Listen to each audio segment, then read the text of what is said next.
year ago, these cops and lawyers wouldn't dare cross any of you. I mean, what happened? So what are you proposing? It's simple. Kill the Batman.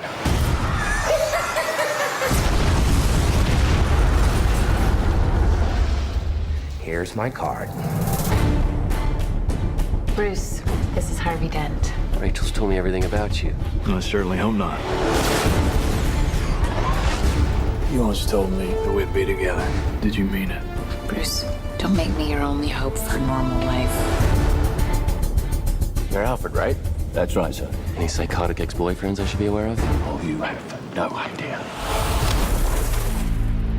Good evening, ladies and gentlemen. We're tonight's entertainment. Hey everybody, and welcome back to the LuckyDog podcast. This is your host, Elias Rauch. Today we are discussing The Dark Knight, the 10th anniversary of this action, crime, drama, one of the best movies of all time. I'm telling you, we are going over it today. What do you say? Let's do it. The Dark Knight, directed by Christopher Nolan. When the menace known as the Joker emerges from his mysterious past, he wreaks havoc and chaos on the people of Gotham. The Dark Knight must accept one of the greatest psychological and physical tests of his ability to fight injustice.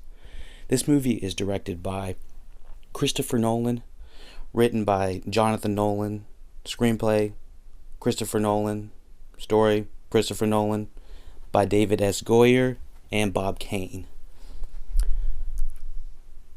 This movie was produced for $180 million and grossed $534 million domestically, foreign $469 million, which brings us to a total of worldwide $1,444,444,444. Yeah, so it is a mega. It is a mega. This is the behemoth of them all. This is The Dark Knight.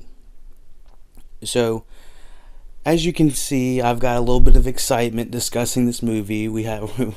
It's kind of a big deal. It's been 10 years since we've seen this movie.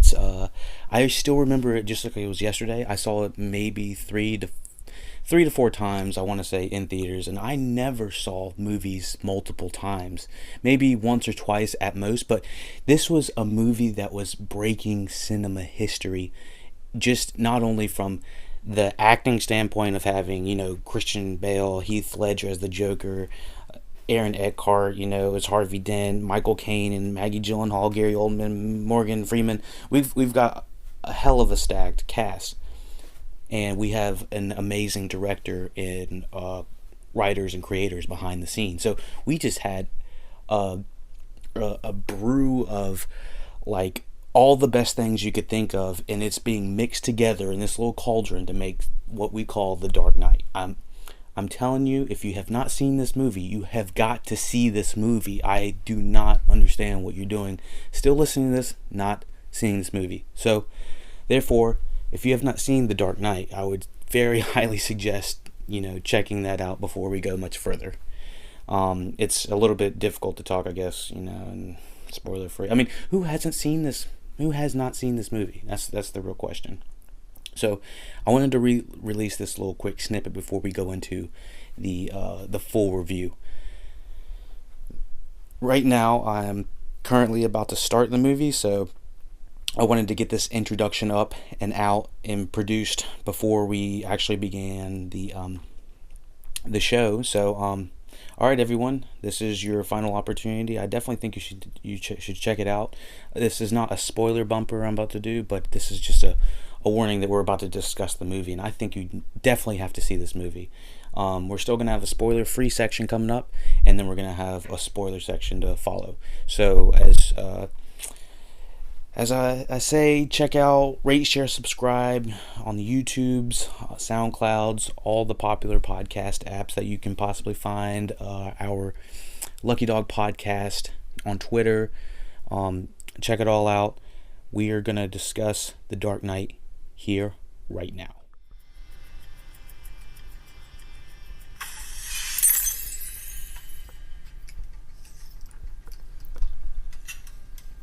So one of the many pros of The Dark Knight are the music, the sounds, the effects, the way it makes you put yourself into this film. It feels amazing. Among other things, Hans Zimmer has brought this movie to the next level. He's the composer, and he is always on some Dark Knight, Christopher Nolan, Jonathan Nolan-esque productions. So he brought a lot to this. Like I said, music, acting, lighting, and composition, I think, is on par like no other Batman movie. Can't think of too many that mirror this composition and how they shoot the individuals. There's just memorable scenes and memorable characters. The humor is sprinkled in perfectly. I think that because it is the Joker, you have to have some kind of dark comedic humor, and even whether it's introducing a character or having fast dialogue and just sprinkling in just a little bit of humor, it's really done really well. The tech generally holds up pretty well for 10 years. I'd say this is doing pretty well for a 10-year-old movie. I think one of the biggest complaints I'd have is maybe the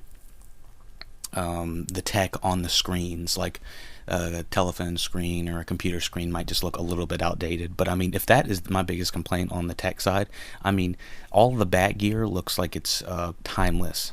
The Bat gear, the Batmobile, one of the best, Bat cycle, I mean, all of the tech really seems grounded. So another thing I really like about this movie is that it has something to say about not only just the security of the nation and how much security should be involved in protecting the citizens, but also how we perceive citizens versus prisoners versus regular citizens. I mean, there's a lot going on behind the scenes of this this beloved comic book movie, which is the furthest from any comic book we've ever seen. So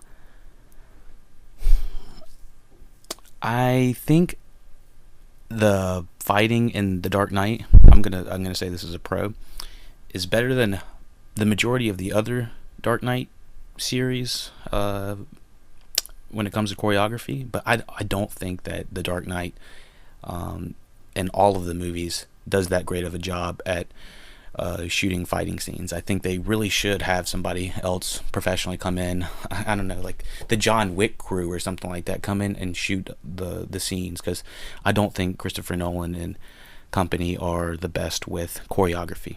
But I did put this as a pro, and when saying that, I think that the fighting and the action in this is done better than the majority of both all three movies. Time, once again, everything's always about time and construction, building puzzle pieces. Like, everything has to be according to place. And no matter if we're talking about Batman or if we're talking about the Joker or anyone else, it's all according to the plan, all according to the schedule. And it's a big Nolanism in all of their movies. And when I say Nolanism, I mean just one of the constructs that define their movies. And when I say their movies, I mean Christopher Nolan, Jonathan Nolan, the Nolan brothers, and whoever else is behind their production companies. But I do have some things that I did notice I wasn't too fond of with the movie. I know that people are going to be, oh hell, bring the pitchforks, bring it all, and oh goodness, we're going to come. No, don't get all hyped up. I just wanted to discuss a couple of the not so hot things that I did notice after watching this film. This is probably the first time I've really watched the film for what is it?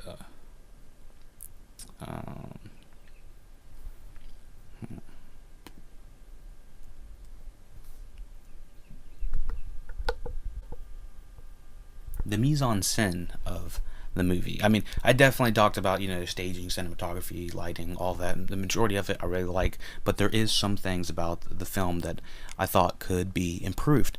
I noticed that the first, when there wasn't an action scene going on, I wouldn't say lower points, but the parts that didn't have action going on, I felt were a little bit edited, a little bit jumbled. Now, when I say jumbled, I mean they weren't smooth transitions into the next scene. Now, when it gets to the I'd say there's almost like 5 acts in this movie. I mean, it's an incredibly complex movie, and in 2.5 hours, a lot goes on. I'd say that the first the first hour does have some choppy editing for me. I didn't notice it when I first watched it. Just sometimes they'll have a scene and they'll cut to the next scene, and it doesn't exactly feel like the two scenes connect. And when it comes to the 3rd, 4th, and 5th acts, which I feel there definitely are, the scenes connect a lot more. They'll talk about going away on a vacation, and then they'll cut to a boat. It makes sense. Like some of the scenes in the first half, well, they don't exactly. They're kind of more just like, here's a character doing this. Here's an intro of a character doing that. Here's another character doing this. And yes, these are big characters that we all know. It's it's Batman, and we see Harvey Dent, and we're introduced to Maggie Gyllenhaal's character. We just don't have like smooth. I don't feel like it's as smooth as it could be. So that was one of my biggest criticisms, and that was only through the first 2 halves of the movie, which makes me feel that they probably shot, since it's a 2.5 hour movie, let's say they shot 3 to 4 hours, and they had to cut out a lot at the front half of the beginning.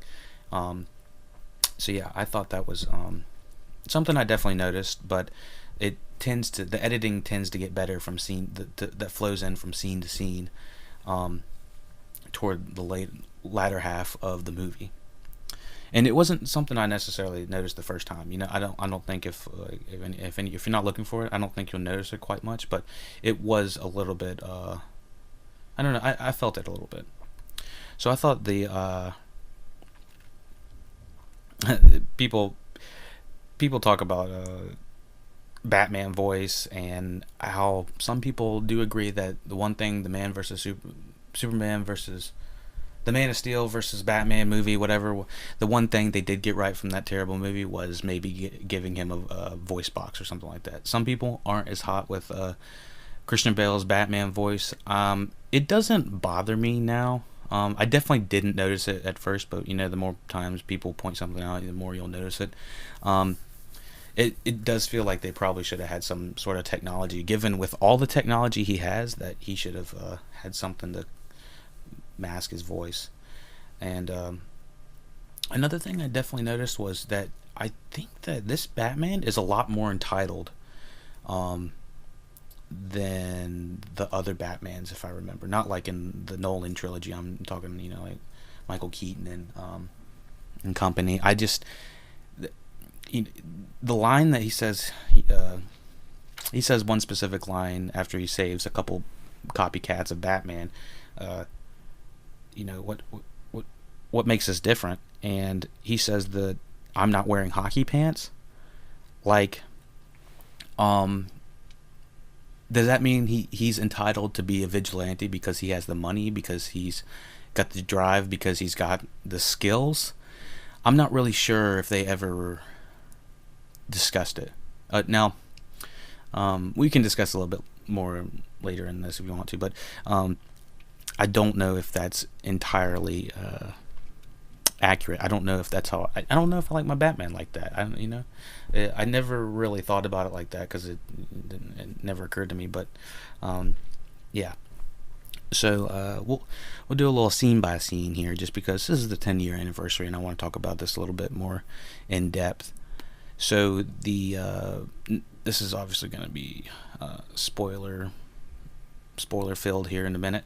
So if you definitely haven't seen it, I've already told you like three 300 times. Go see it. Go check this out. You need to see this. I don't want to spoil it for you. I definitely told you a little bit too much more information, that there's Batman copies and stuff like that. I mean, this movie is so jam-packed. There are so many different characters. This is like a mini series of cinematic, a DC cinematic universe, all in the course of 2.5 hours. I mean, there are so many different chords going on and different things that are being pulled. It's just insane. We have multiple bad guys. I think I've counted 1, 2, 3 main DC bad guys. If you count them, I'm not a comic book nerd or anything like that, so I'm just counting based off of what I saw on screen. I might have missed 1 or 2, but I mean, if you want to count the ones that are in there, then yeah. So I want to get into spoilers here in a second. So let's start spoilers. Dark Knight 10th anniversary right now. So yeah, this is an amazing movie. We've, by now, hopefully you've already seen it. Don't spoil this. Jesus, just stop, turn the podcast off, turn it off, go see it, check it out, and then come back and play it, and you'll learn, you'll get a lot more out of it.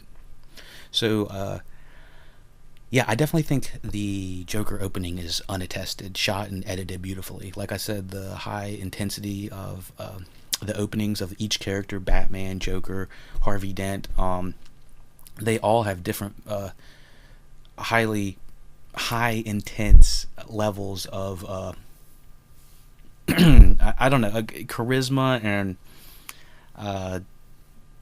stylistic flair that gives them different locations, I guess. It's kind of hard to explain, but each intro feels very different, and it shows how something like Suicide Squad did not do a very good job. They did an absolutely horrendous job doing several different openings. This is how you do openings for characters. The Batman opening, like I said, I thought the Batman opening was it's awesome. I thought it is a little dark. The Scarecrow scene, it's nice to have that character back. I kind of wanted a little bit more of that, laughing gas because of the first movie, but I guess they just didn't want to bring that flair back in. The first Batman, my biggest thing was it was really dark and it was really hard to see in some of the parts. I mean, it's just a dark series as a whole, but yeah, this was a really good intro. You have the Batman copies. I thought that was, like I said earlier, I don't know if this is entitled to, this entitles other vigilantes to dress like Batman and to go do this crazy shit. I mean, the reason it feels like Christian Bale's Batman, Bruce Wayne feels entitled to do this is because he has the money, he has a tank, he has the capabilities, and I don't know, he has the moral center and code. I'm not really sure. It is tested a little bit later, as we do find out later in the scenes with the Joker. But yeah, I thought that the scene's awesome. I mean, I remember seeing this in theaters and it just blew me away, and I just thought it was another one.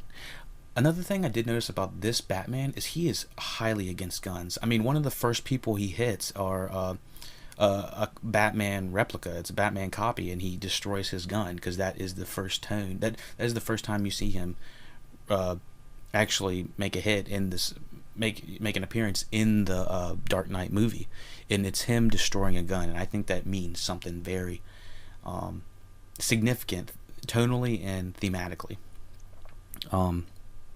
especially when it comes to what they messed up on the most recent Batman. We do see Batman, get his ass whooped in this first scene when he's taking out these copies and the mobsters and the Scarecrow and getting ready to jump on the van. He is falling down. He is taking his time getting back up. He is not just whipping back up out of, like he just took an adrenaline shot. I mean, this guy looks like he's an actual man that's feeling pain, and I like that. I like that, and it brings some realism in the movie. So another thing I noticed following along into the next scene was the Batcave. I was always mixed feelings on the Batcave, and I've never liked the Batcave as much as I did last time I watched it, like most recently, as I watched it, I thought that the Batcave has a sci-fi futuristic feel that it's almost less is more, because almost the only thing you have in there is a couple desks, the Batmobile, and or the Bat Tank, whatever the hell you want to call it, and some screens. I mean, it is very minimal and just an entire white sheet of light. I don't like, what was the go-to design for the Batcave? I have no idea, because it seems like they were trying to keep it on the budgetary low. So I think that they might have had planned to have a lot more in the Batcave, but I know that at the end of Batman Begins, you know, his house is destroyed and all that, so he's living in the penthouse, and so he's he's got all his stuff in this like little bunker under I don't know, some construction. I guess that's where Wayne Manor originally was, but yeah. I heard this actually was 180 million, and I think that every bit of that is shown on the screen. Not only when it comes to the acting, but it comes from the sound and the special effects. I mean, I just really think it works on many levels. At some points, you notice that the writing is so sharp that it almost rhymes. I mean, seriously, when Harvey Dent is introduced, I mean, they don't even have time for words. Harvey, I know these briefs backwards. Well, fair's fair. Heads, I'll take it. Tailsies all yours. Oh, yeah? You want to flip a coin to see who leads? It's my father's lucky coin. As I recall, it could be my first date with you. I wouldn't leave something like that up to chance. I don't. I make my own luck. All rise. So, sorry, I said they didn't even get a word in. They don't even get a breath in. I mean, some of the writing is so sharp, it literally just flows into the next line that the next person is going to say. So, it's sometimes that feels good, other times that feels almost too David Finchery, I guess. I'm not sure which one I'm thinking about right there, but it's almost too fast, too quick, almost expecting what they're gonna say. So there's real doubts in Gordon's unit from the beginning, and there's so much pre-planning that happens that goes on within the front half of the movie that I don't know if critics definitely knew at the time how great this movie was, but I had no idea how early every scene, how meticulous it was, and how well it was crafted to make sure that it was laying track for setups and payoffs later in the movie. I think that, you know, them discussing Gotham's White Knight, just having everyone at the table with Bruce Wayne and Harvey Dent. I mean, it's an incredible scene that you get so much. You get some of the charisma, some of the charm, some of the not so great qualities about Bruce. You get all of the great things about Harvey Dent, and you understand where the die a hero or live long enough to become the villain comes from. And I never really agreed with that sentiment until I watched the movie and I understood it a little bit more. I understand where it's coming from a little. Damn, we lost someone great when we lost Heath Ledger, and I know majority of people would say, what would happen, you know, if he had continued to live and continued the trilogy. It would have been really interesting, to be honest. The next scene shows one of the most important scenes that anyone can remember from cinematic history. This is when the Joker introduces himself to the mob and really lays down the cards on the table. He lays out all his cards on the table about how his plan for basically the plot for the rest of the movie, what it should be. And Heath Ledger is so good. I mean, you just can't say enough. I want to hear what actors said about him when he was on set. See, Batman has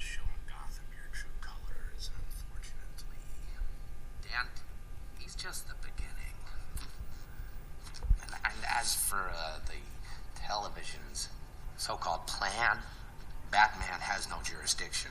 He'll find him and make him squeal. I know the squealers when I see them. And What do you propose? it's simple. We kill the Batman. If it's so simple, why haven't you done it already? If you're good at something, never do it for free. And after that, I've taken that sentiment for I don't know how long. I mean, that is an amazing line. It's an amazing delivery, and it is an amazing performance. I can't get it. It's so good. It's scary. It's disturbing. It feels real. For some reason, you see a guy in makeup. You see a guy doing all this crazy stuff, wearing purple suits. You think he's crazy. This is one of the most grounded depictions of someone that has lost their freaking mind that I've ever seen on screen, and it works. It freaking works, and it's amazing. And they do a great job setting up Gamble and his proposition to have the Joker killed, which later comes back on him. But yeah, this is an amazing scene. The gangsters in the mob are a little bit I don't know, a little too mobbish,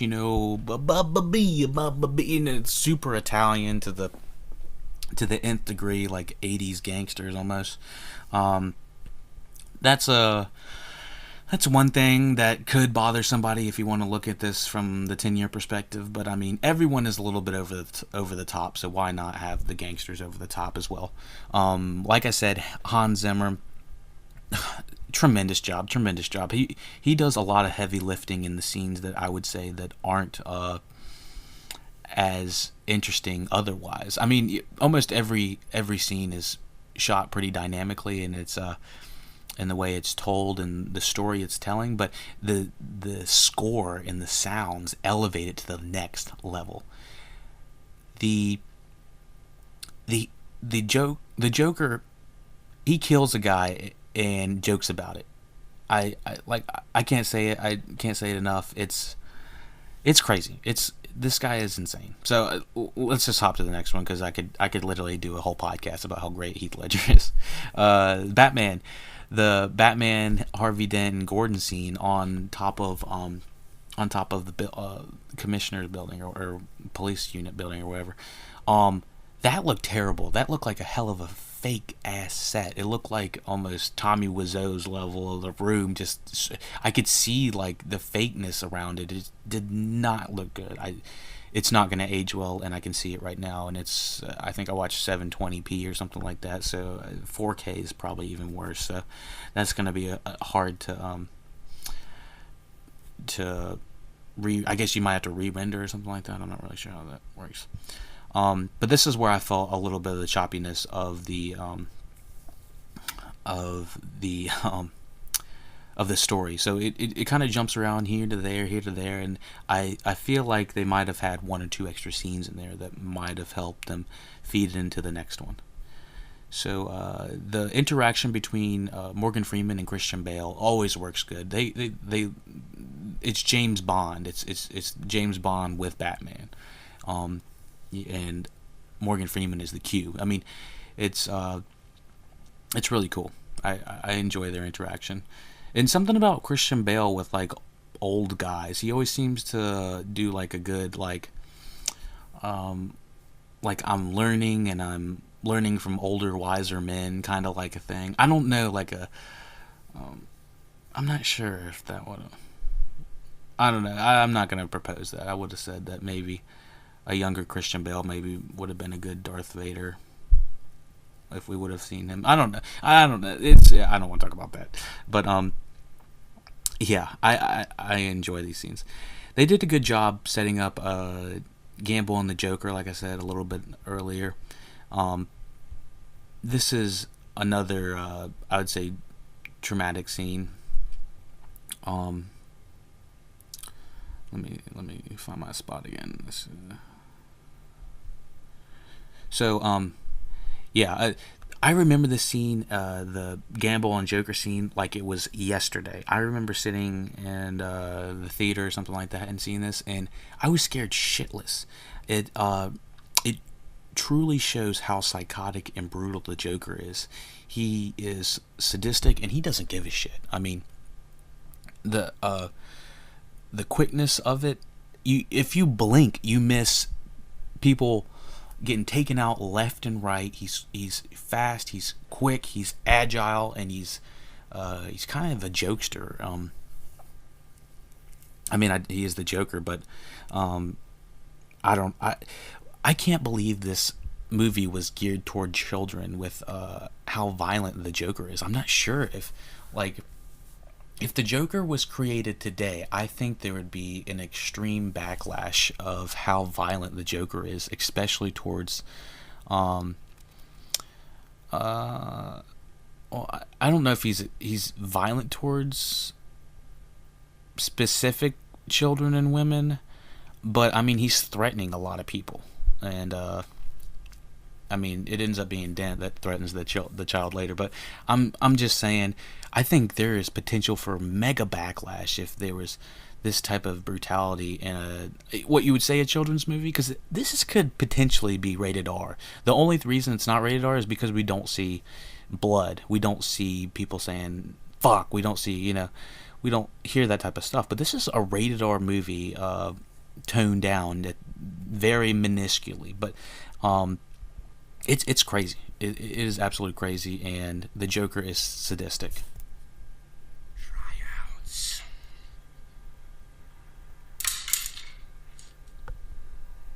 Make it fast.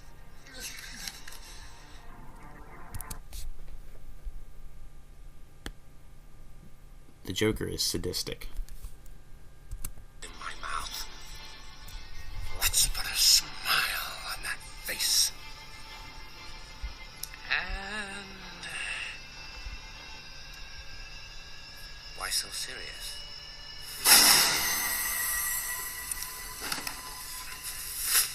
Now, our operation is small, but there's a lot of potential for aggressive expansion. So which of you fine gentlemen would like to join our team? Oh, there's only one spot open right now, so we're gonna have tryouts.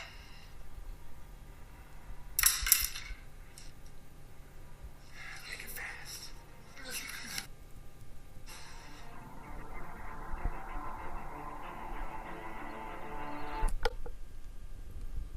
So part of the reason they have Lau in the movie is so that they can fly to Hong Kong so they can bring him back.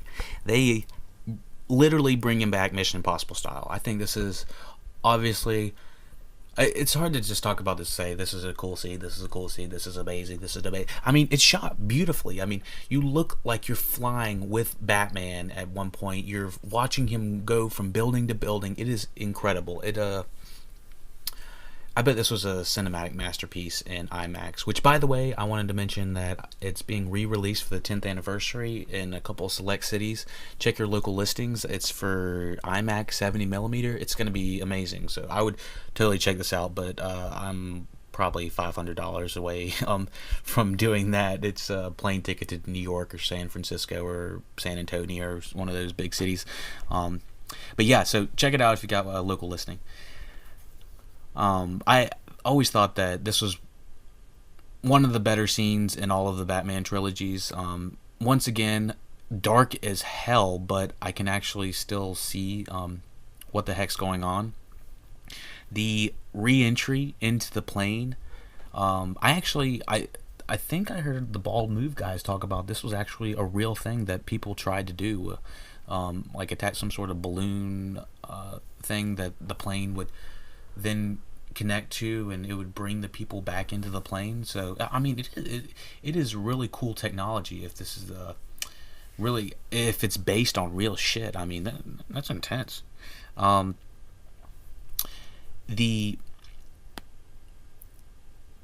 the next scenes show how the mob is being taken down and how the Joker is starting to plant the seeds of who he's gonna take out next. I think this is how the editing starts to get a little bit sharper into the next few scenes. It looks like they're expecting what the next scene should be, as opposed to maybe taking out a scene or two. The scene with Harvey Dent and Gordon and the district attorney, the one where we have the hanging Batman jump scare. Oh my God, I remember that. I remember that. No, I remember that in theaters like it was yesterday. I swear the entire crowd sheet their pants right then and there. It got me the last time when I was watching this last night. I was like, oh my gosh, it's a literal jump scare, and it scares the shit out of you.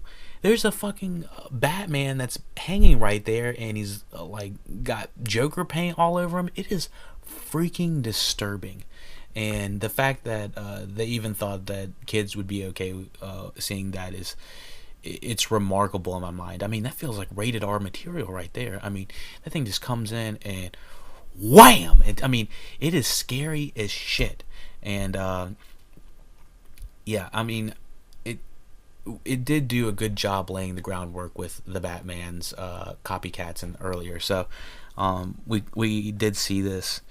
I don't know if that tape that was attached with this guy would ever be played on like CNN or Fox News or any. I don't know. It's crazy. I mean, showing a disturbing video like that, it would be all over the news today. I mean, if this was made today, everybody would be tweeting about it. Everybody would be YouTubing it. Everyone's social mediaing post this movie. I mean, this is before Twitter and Facebook and all that were really big, but people would be going crazy. I do think that the following scene with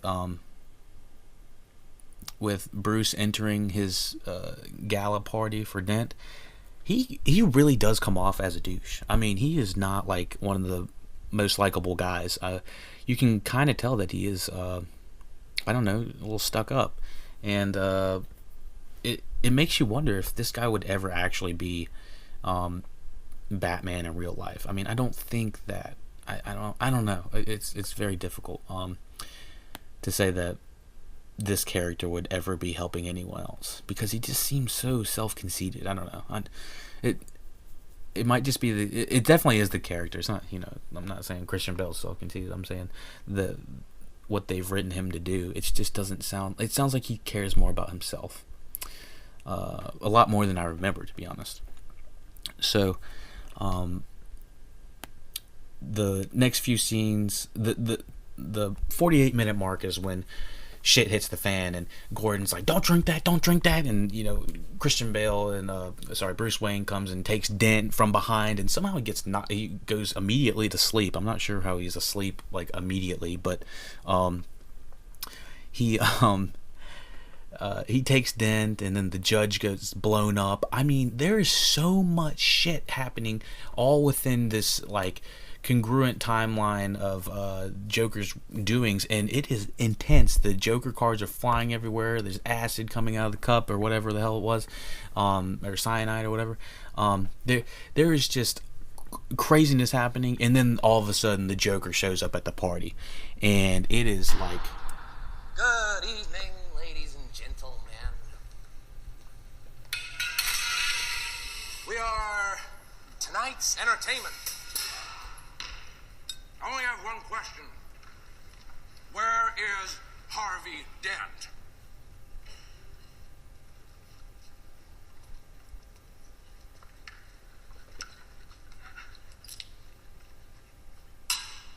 You know where Harvey is? You know who he is? Hands up, free boy.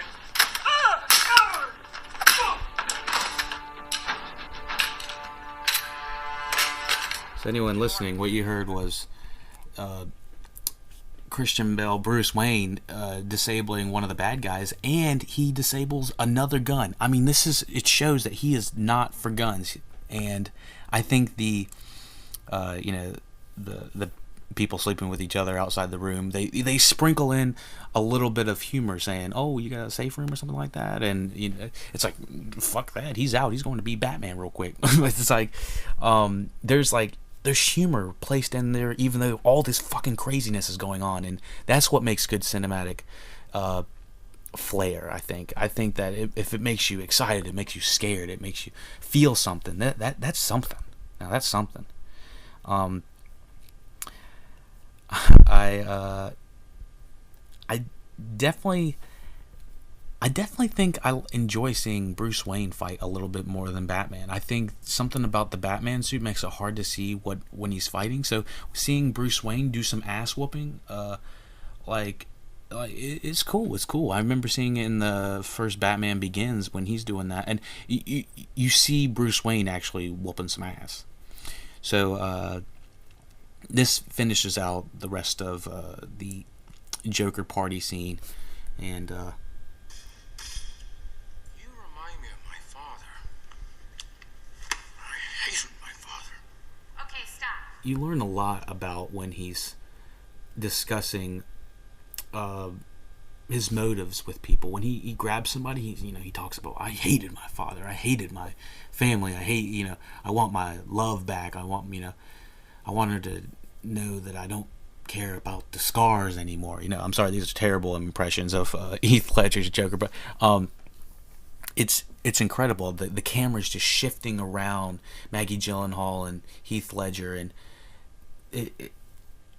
I just thought about this, that Maggie Gyllenhaal is siblings with Jake Gyllenhaal, who Heath Ledger was playing in a relationship with her brother. So that is incredible filmmaking, regardless. If you think about it from just who's all behind the standpoint. Heath Ledger and Maggie Gyllenhaal's brother, Jake Gyllenhaal, were in Brokeback Mountain, and it's incredible that Heath Ledger acted with both of these incredible actors and actor and actress. These siblings, it's incredible if you think about it, and it's truly tragic that we lost such an amazing actor. I do feel that the editing on fighting the Joker still is a little bit choppy. I mean, him fighting the goons is good. Batman fighting the goons, one of the best. It still is sort of hard to see. I need a freaking wide shot, and some of the times I just didn't get a wide shot. So, it was interesting to see how easy the Joker could take down the Batman with a couple of goons, I would say, and later a couple of dogs. But yeah, the Morgan Freeman scene, blackmail scene, that is some next level. Let me see. I almost forgot. They get news on another murder, and this is where I don't know if I have this lady's name. It is the partner of Gary Oldman. I think her name's Ramirez. Yeah, Ramirez. You start to see her come out a little bit, and she starts to come out at Batman. This is the scene where they find two guys named something Harvey and something Dent, and Ramirez is already pissed at Batman, and that is less than an hour in, so they probably already have her on tabs. So I just wanted to keep that on lock, because I don't remember ever seeing that lady, and then we see her at the very end when Dent almost takes her out, but we do find out she flips somewhere along this timeline. Might have been when they're taking the bullet samples here. This is where, when they're doing the samples and whatnot, this is where I noticed the screens are a little outdated. They look really old. I mean, just really old, like 1980s old, and this is only 10 years ago. Why would the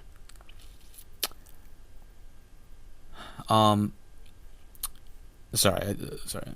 The next scene flows into the parade scene, and once again we get to see Bruce Wayne be Bruce Wayne and, you know, take off. And I do enjoy seeing a lot of Bruce Wayne. We get so much of him, just as much as Batman, him in suit. Why the hell would the newscasters why would they try to antagonize the Joker to try to kill the district attorney during this parade? I think this is ridiculous. I don't know why they would ever do that. This scene that happens with Gordon getting taken out and Bruce finding all these dudes in this apartment is just it. Once again, the action it just kicks it up to the next level again. I guess it was all executed pretty well. I don't really have too much to say about it, just because it was done really well. I guess it just surprises me, the lack of security. I guess I don't know. Batman didn't really. Bruce Wayne did not untie those individuals that were there. Okay, so that were in that apartment immediately, and the Joker is in, like, he's not in makeup, but he's got like his prosthetic stuff on, so he still looks creepy as fuck. I mean, how did nobody notice this guy running in the streets? It just blows my mind. I definitely did think that Gordon was dead, though. I was like, damn, we lost him. Lost a good one. So you see, this is kind of the descent of madness for Dent, and once he sees Rachel's name, we do see Gordon's family is told that he's been taken out. I don't think this family is served at all, and as a matter of fact, I don't feel like women in the entire Dark Knight movie are served very well at all. I think that they're underwritten and kind of just there. I mean, Maggie Gyllenhaal has agency. She's a she's a fully realized character. It's just I don't feel like she can ever hold herself, and she's always being taken away by the Joker, or by someone's always having to save her or something like that. We don't need that anymore. You know, we never did. Women can take care of themselves, and that's the point of progression now. So one thing I definitely thought this club scene was freaking ridiculous. The music in it is just, what the fuck is this music?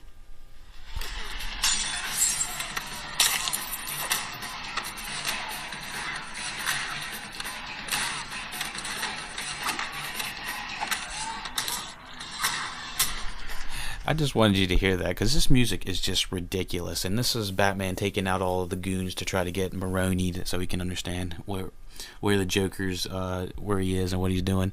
But it is just some weird funk. I don't know what the heck kind of club that was. But we also find out that Schiff Thomas is the guy that Dent is about to take out.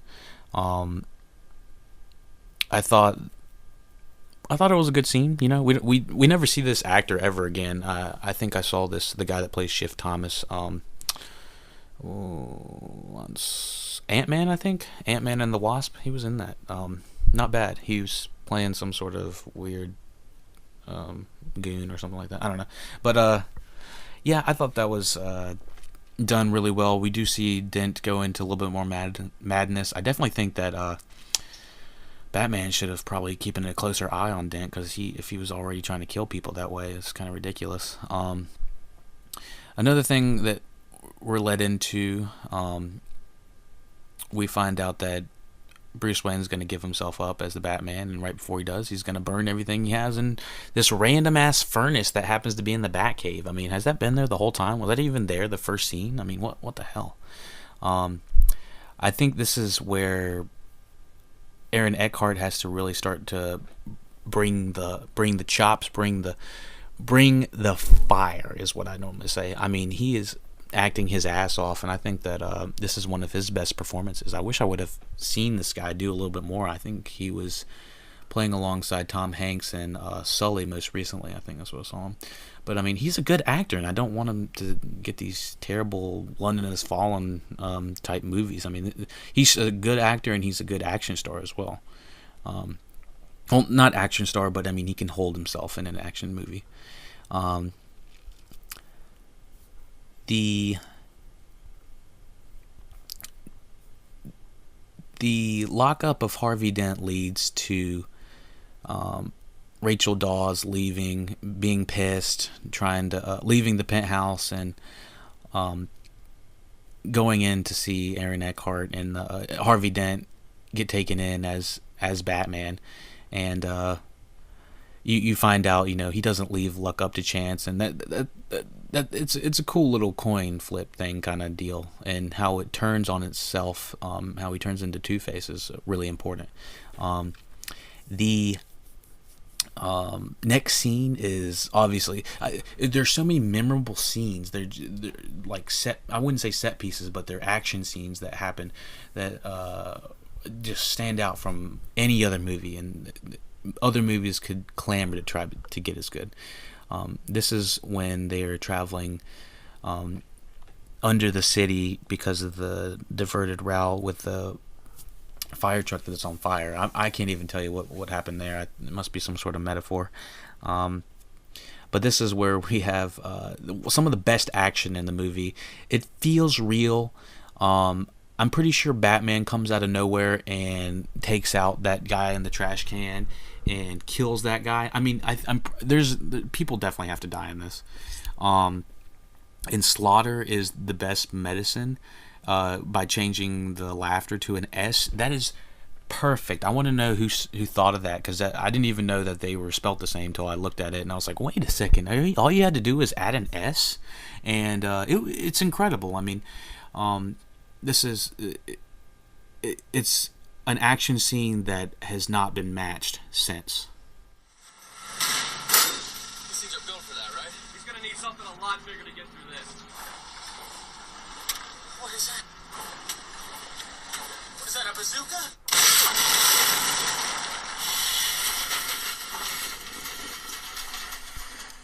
So I definitely think that this is some of the best action we get in most of the movie. I mean, this is there's hand-to-hand combat, there's vehicle-to-vehicle combat, there's gunfights, there's explosions, there's crazy shit happening, I'm telling you. And I think that everything down to this scene, even down to when they have the Joker driving the truck, and he's like, oh, I love this job, you know. He is so crazy and menacing and maniacal. It's just ridiculous. The part where the Batman abandons his Batmobile, and he's going full on bat cycle or whatever. That is the coolest bat cycle I've ever seen in all the movies. I mean, there hasn't been anything really close to that in design. I don't think. I think it's probably one of the best bat cycles. It's hard to say that we've seen, and they even have time to sprinkle in some humor. I mean, they have Batman taking out mirrors. They have him blowing up some cars. I mean, he's going through the mall. I mean, it's an incredible scene. I don't know how better else to say it. Everything's working on all fours. You know, that the technicals, even the CGI, I'd say look really well. The plane crash, the helicopter crash. It's just crazy. I would say that it is pretty obvious that Gordon is sitting right there once you look at it. Once you look at the fact that the driver doesn't say anything for the entire time that all this shit is going on. Absolutely no reason to cover him up except for maybe Joker reasons. Him seeing Gordon.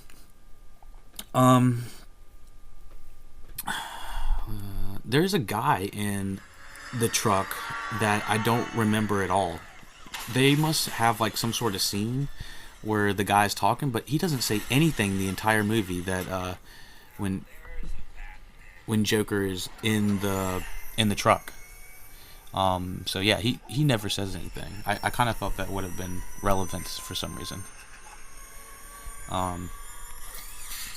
But yeah, the technicals, amazing. Whoever was thinking about all this technical stuff from that standpoint is masterpiece. It's masterful, and I can still remember that that truck flipping over, and it's like it's silent as it's flipping over. I think they dropped the sound just momentarily. It wonderfully done, wonderfully done. Another classic. Before I jump any further, I don't know if I enjoyed Batman not hitting the Joker. I'm not really sure what I wanted him to do. I definitely wanted him to attempt something. I know Batman's killed other people. He killed other goons. I think he could have. I just wanted him, maybe the Joker, to shoot the tires out or something like that, so Batman doesn't just fly into the truck and fall off the motorcycle. It didn't make 100% sense to me. But yeah, I like it when they're trying to get the mask off of Batman, and Joker jumps on his own goon. He's like, blah, he's trying to rough him up a little bit. But yeah, we found out Commissioner Gordon's been undercover the whole time. Yeah, I think he could have told his wife. There's no reason for him not to have told his wife. We're gonna speed this up a little bit into the next one. Yeah, we get a little bit more of Ramirez. We definitely see how she looks like she already knows what the deal is from here. Them showing all the stuff that the Joker has. I think that this upcoming scene with the Joker is another classic. I mean, once again, shot beautifully. The cinematography is just compelling on another level. I mean, you just can't get enough. I mean, you see his face illuminating in the dark. I mean, how did they even do that? I mean, I know there's technical ways you can do it, but I mean, the way they did it is just masterful. And I like when they turn on the light and wham, he gets whacked with that Batman smack. But yeah, I don't know. Just another one. We definitely see the guy that took Dent home. After all that craziness, the guy that took Harvey Dent home is standing beside Commissioner Gordon already outside of the police unit when they're talking to the Joker. So they already have guys on the inside. I don't know if anyone had noticed that already. During the explosion, let me talk about the ass whooping that Joker receives. Some of this commentary of them saying, we're the same. I kind of felt it, and I kind of didn't. They're both wearing masks. They're both trying to kind of keep their identity. They'll cast you out like a leper. See, their morals, their code. It's a bad joke. If dropped at the first sign of trouble, they're only as good as the world allows them to be.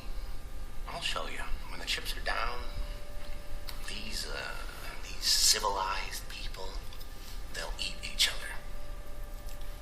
See, I'm not a monster. I'm just ahead of the curve. You have all these rules, and you think they'll save you. So I think I think everyone knows that this is an amazing scene with Heath Ledger and Christian Bale. They are acting their freaking asses off. I'm gonna go back and look at some tapes, some videos to see if I can find what they had to say about Heath Ledger, because he is so good. He's so good. Maniacal. I can't think of a better word. I guess just crazy. So yeah, he sends them into a madness to go get Dent, and then he goes to after he receives an ass whooping from Batman. I mean, he probably could have got a worse ass whooping from Batman, but yeah, he's setting everybody up. He's got Dent and Rachel are tied up next to barrels of oil about to explode. During their discussion, they do kind of feel pretty. Not upset, but they feel okay, I guess. I don't know. I don't know. Rachel, I would be freaking the fuck out. I'd be like, I gotta get the fuck out of here. I'd be screaming. I would be screaming. I don't know what the fuck I would be. Just get me the fuck out of here, I mean, Yeah, so Batman ends up getting tricked to go save Harvey Dent, and in this meantime, when all this is going on, Joker is antagonizing, the 20-year man, saying he's turned in some of his friends into cowards and stuff like that, and he ends up trying to escape from jail with a phone call with the explosion, the bomb that is in the other prisoner. And that was a crazy scene. That was before I was really apt to anything that, that type of operational torturism stuff. I don't know what that's called, but having a bomb in a dude explode was just another level of crazy. And so Batman saves Dent, in which begins the creation of Harvey Dent, Two-Face. Joker gets the hell out of there. When Batman saves Harvey Dent, don't they hear Rachel's voice? I mean, I swear they hear Rachel's. Okay. Rachel! Harvey, it's okay. It's all right. Listen. So I think that they should be able to hear her voice on the phone. Like, I don't understand why Batman didn't talk to Rachel a little bit longer. I don't know. It's a little bit difficult, and so they do have to get him out of that shit. So he ends up exploding. Half his face goes up in flames. It was another one. So Lau escapes, and one of my favorite scenes is when having Heath Ledger outside of the cop car. It's a memorable scene. I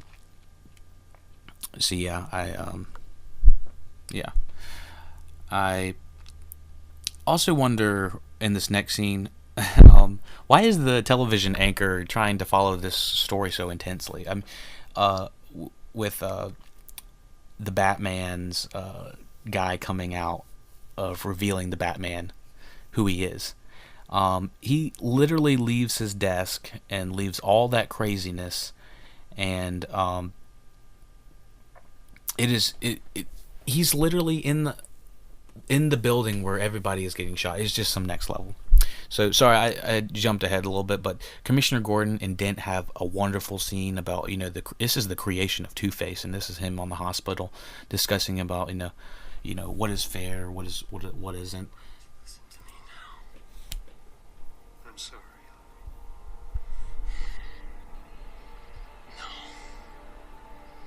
No, you're not.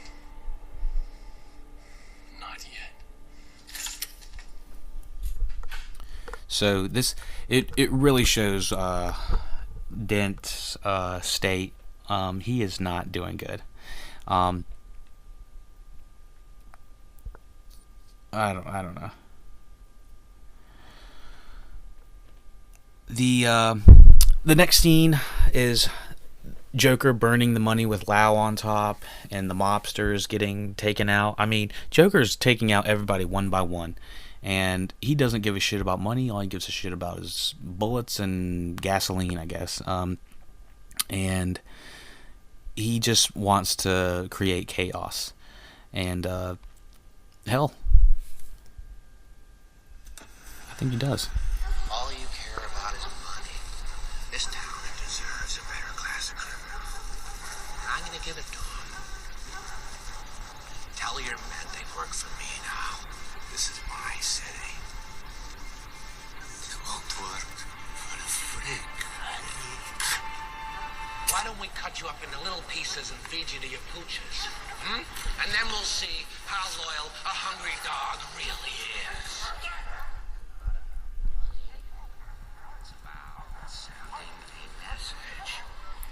So, from that message Joker sends, he says,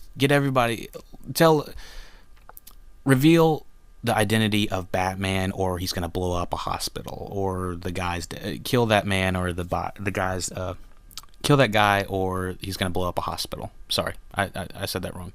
Kill the guy that's going to reveal Batman's identity, or he's going to blow up a hospital, which is a hell of an intense scenario just to put on anybody. So within all that, the craziness ensues. It brings upon one of the most memorable scenes, which is Harvey Dent and Joker.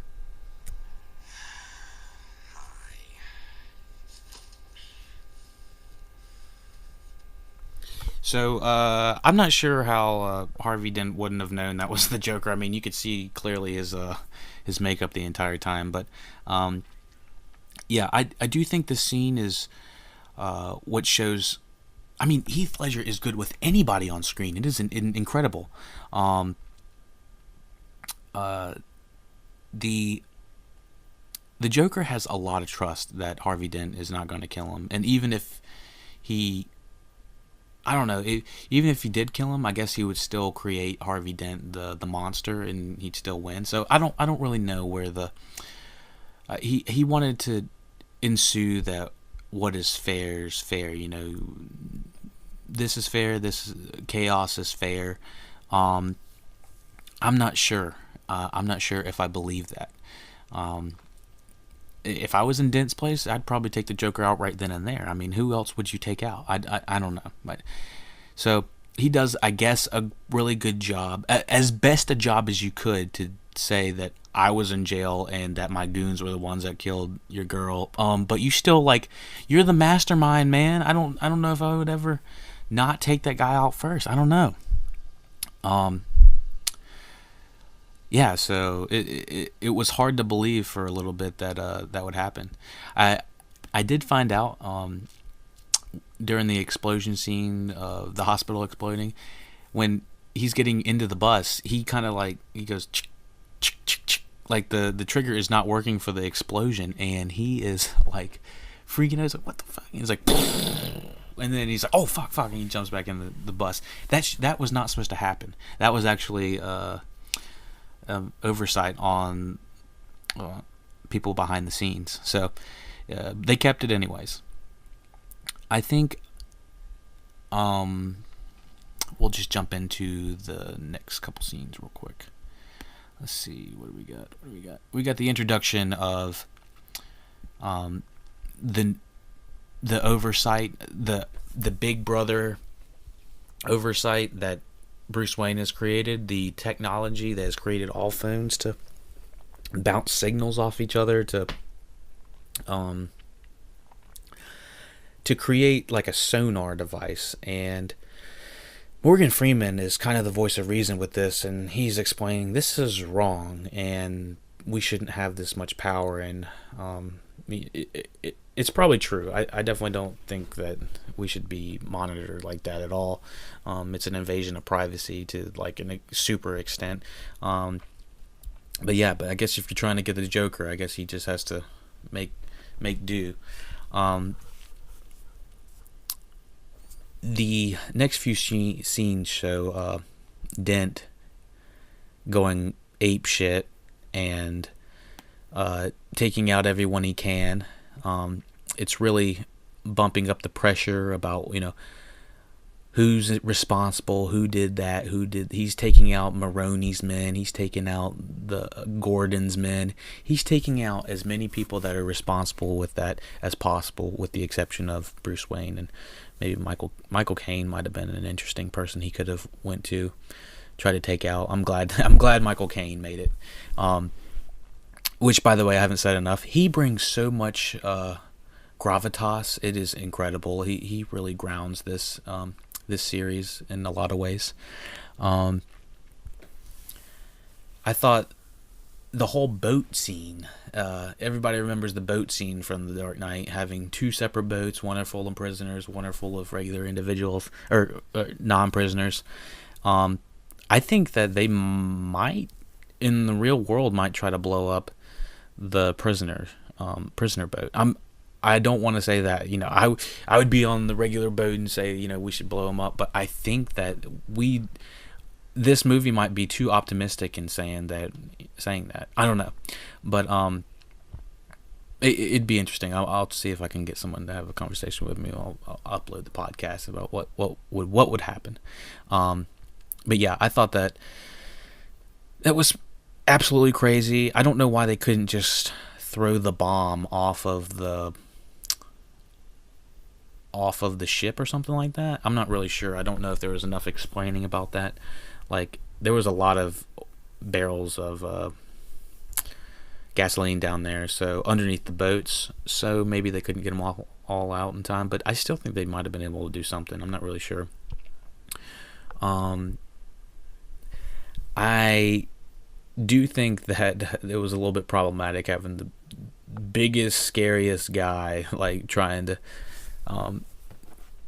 get the trigger, and then the guy with the voice, another guy with the voice of reason or something. You know, they've had their time. You know, they've had their chance, and they decided to become prisoners. It's like, but so that means you can blow them up or something like that. I mean, it became a real conversation starter on some levels about, you know, how do they have the same rights as individuals that didn't commit felonies and stuff like that? I don't know. They don't really go into it too much, except saying maybe that it should be a fair, equal playing field, and there's good in humanity that the Joker was not expecting.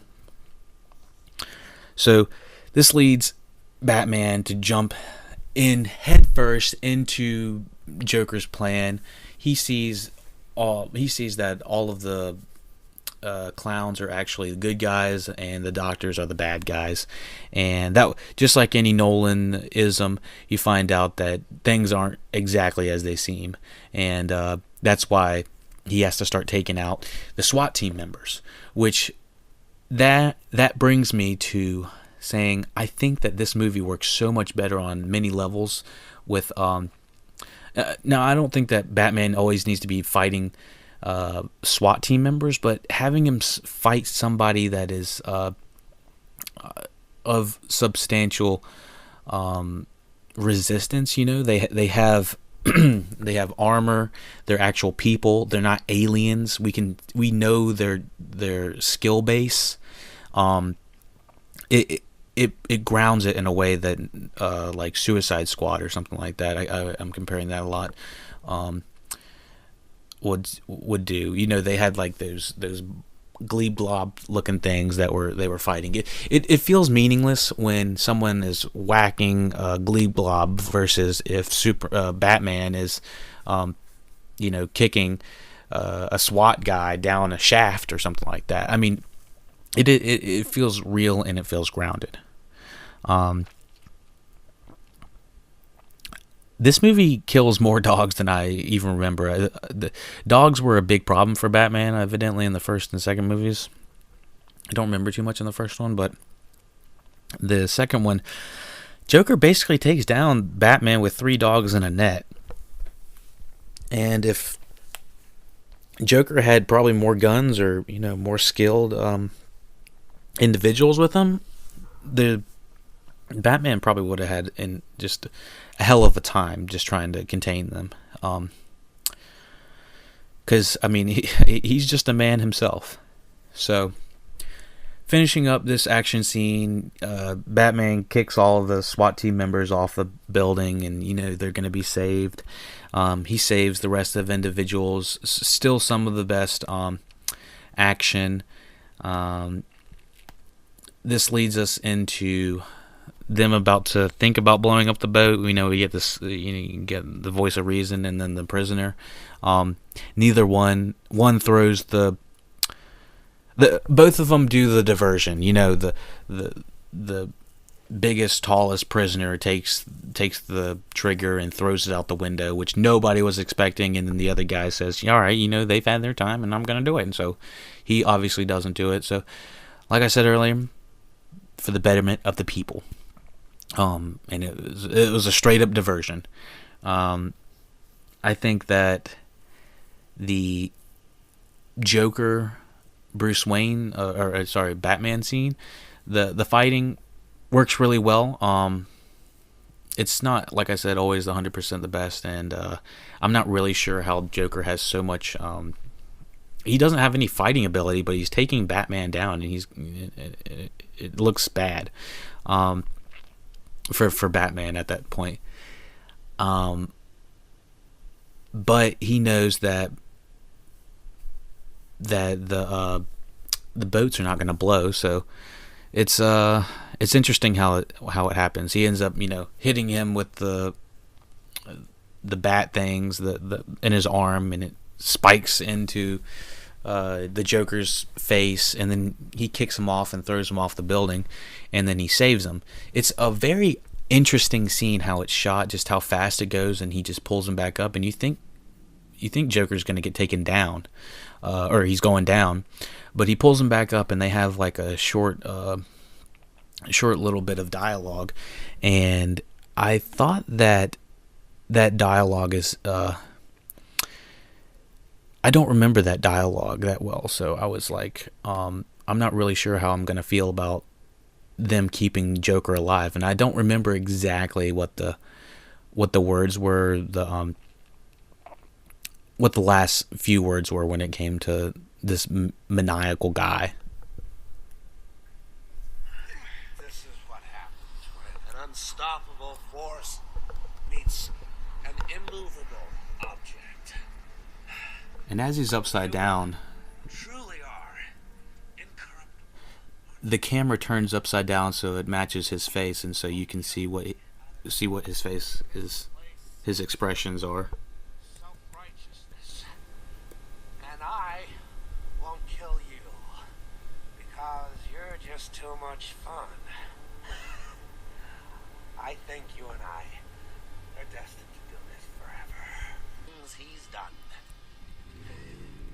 So I think that the Joker scene is like on some next level. I definitely think that it shows how the Joker is like laughing to the point where he is in tears. I mean, it describes his entire persona and his entire character. It is flawless. I wouldn't say flawlessly executed, but I would say it's expertly executed, and I think that it is done in a way that can't be matched. I mean, if you are going to make a villain and you're going to turn the camera upside down and have him monologue about, immovable objects and stuff like that, there's no way you're not going to get compared to the Heath Ledger that we got. I mean, it's incredible. I think that the acting caliber, the cinematography, the writing, everything is on par. Everything is super on par. But this also leads us to the next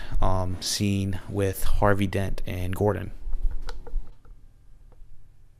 The final scene consists of Gordon going to find his family taken by Harvey Dent in his suit that's been burned. I don't know what I think about this. I definitely think that the overall tone of this last bit it's difficult.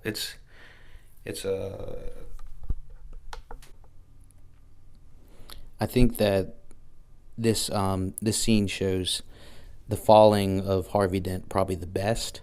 I mean, it really wraps it up to the nth degree. But I mean, I don't know if I wanted to see him try to take out Gordon's family. Gordon's family, who we haven't seen really the entire series, and I want to say they get a divorce in the third, but I'm not exactly sure, and I won't try to talk about it too much.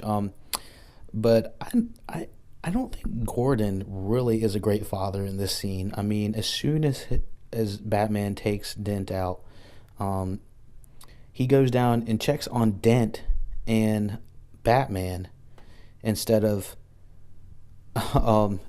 consoling his family and his son, who were almost just taken out, and his daughter, who I didn't even know he had a daughter. I don't even think his daughter is ever mentioned, or we even see her face. So I'm not even sure. Women are just not written strongly in this, very strongly. They're just not written to the nth degree like they should be in this. They should have some agency, and they need more than just Maggie Gyllenhaal bringing all of the heat. So yeah, I thought that rewatching this scene with Gordon, Dent, and Batman and Gordon's family, I just thought that once again, it's executed perfectly. I just don't know if Gordon reacted the way a father would react with his son and his family at risk. You go check on Batman and not your family. What? Like, I don't know about that. So, Batman falls off of the what's it called, the balcony. I don't know, maybe 6 to 7 floors down, and he goes to check on Batman before he's going to check on the family, and the kid is almost immediately okay with what just happened. I don't know. The editing's a little like I said,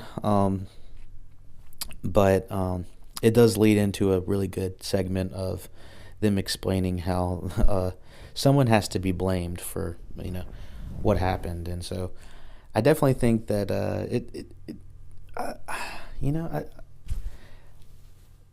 it's not executed perfectly at the very end, to my personal perception, my opinion, but I think they did an excellent job with how much shit was going on in this movie.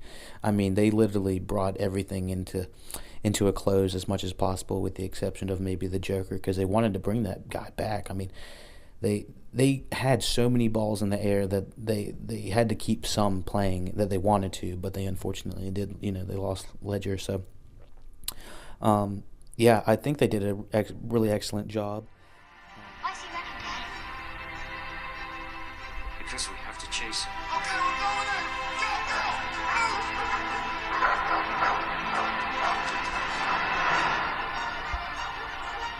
He didn't do anything wrong. Because he's the hero Gotham deserves. But not the one it needs right now. So we'll hunt him. Because he can take it. Because he's not a hero.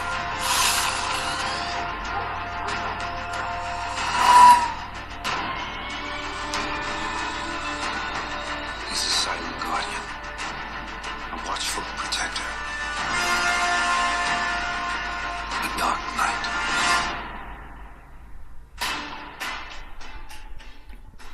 Yeah, so that last shot always wants me to just hit that replay button. It is just like so good that it's extremely replayable. The ending time is 2 hours and 24 minutes. But yeah, it's an amazing film. Let me roll some final thoughts off for you. Like I said earlier, best bat cycle we've ever seen. Last shot still gives me the chills. Hans Zimmer, good God, so good. That score, and I just want more. All I want is more of that, and you can't. And even with The Dark Knight Rises, it's so tonally different. It doesn't feel anywhere even in the same realm, and I'm not sure if it's because we don't have the Joker, if it's because we are just missing a piece, or if this is just such a complete pile. If this is such a complete package of a product that we don't want to have anything else. It's like a mini series. It is essentially a mini series if you added a little more time to it.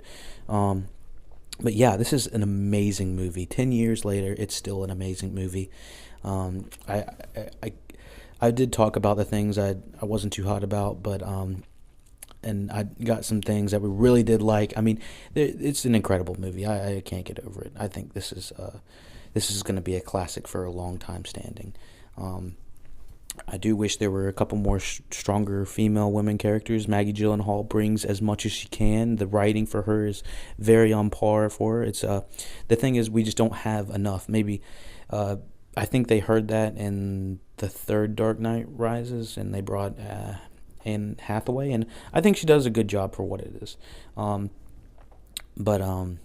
Yeah, this movie is just so spectacularly good. I can't get over it. It's definitely top 10 in my all times. It's a crime. It's a drama.